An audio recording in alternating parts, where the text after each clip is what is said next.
broke up. If anybody wonders what Greg meant by out of my hole in that last thing, we've been talking about it, nobody quite understands, so you can send him a Twitter and let him know. Eva Longoria, Jessica Alba, and Ashley Judd, only two of which I've ever heard of, are just some of the stars set to be at the DNC this week. Of course, there's always a possibility of a surprise guest, much like Clint Eastwood. Boy, that was a good idea. The Republican National Committee could make an appearance. Some people are floating Betty White as an option. That's brilliant. Oh, yeah, it's Everyone brilliant. has a golden girl. Betty, I love you, baby, but come on. Of course, maybe she and Eastwood should get together to have a conversation. But there are reports this convention may be far less star-studded than in 2008. Is this a calculated move on the part of the president's campaign? It's always calculated. Everything about it is calculated. Do you think that George Clooney wasn't available?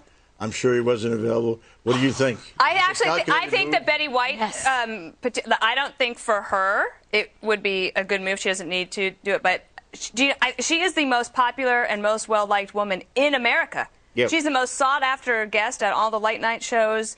Everyone loves her, and I think that would be huge for them if the Democrats got that one. I'm amazed how, Hollywood will find an issue. Let's say it's fracking.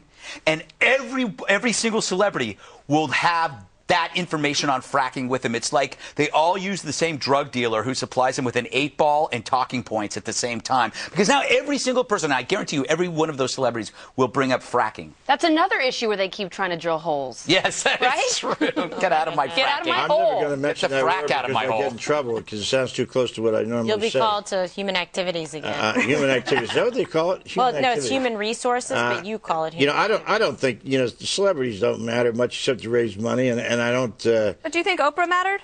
I think Oprah, yes. I mean, that mattered in terms of her being the first time she'd ever campaigned. I think that mattered, yeah. But look, in 2008, Obama enjoyed, a wide scope of people, including somebody like Oprah, who came out for the first time and did something for him. So, but I don't think you can expect to see that this time. Well, now it's like he's got the hot chicks. Okay, great. Like, really? We already knew that. I mean, this list is not good of who they have participating, and they're having to bus people in. James Taylor, this already a hot chick. sounds like a bust.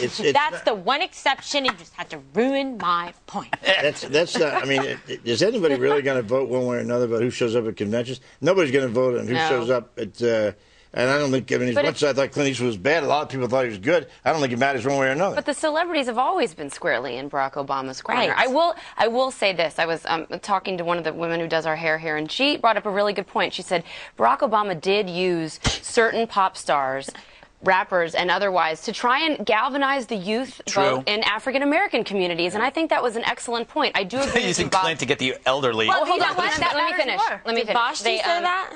Vashti did say that. But also, I agree with you, Bob. I think Oprah did make a little bit of a difference. But typically, I'm consistent when I say I don't think celebrities do anything. They get some earned media, but it's not usually the earned media that but the way you said that, doesn't move the celebrities don't make a difference. As our hairdresser back here was saying, I've never had a hair. What? No. I'm making the point here about I never had hairdressers before, right? Okay. Never, which is fairly obvious. But when you start talking about all this celebrity stuff, even TV people or movie people, the rest of it, does it really matter? That's my point. I don't think it matters. I think Eastwood made a difference for the Republican convention because what was everybody talking about all weekend? Exactly. Was Clint Eastwood and the empty chair. And the empty chair, and they even had Empty Chair Day today on Twitter. You can go to hashtag Empty Chair Day, I think is what it's called. And everybody could send in their photographs of their empty chair. For you, it's a high chair.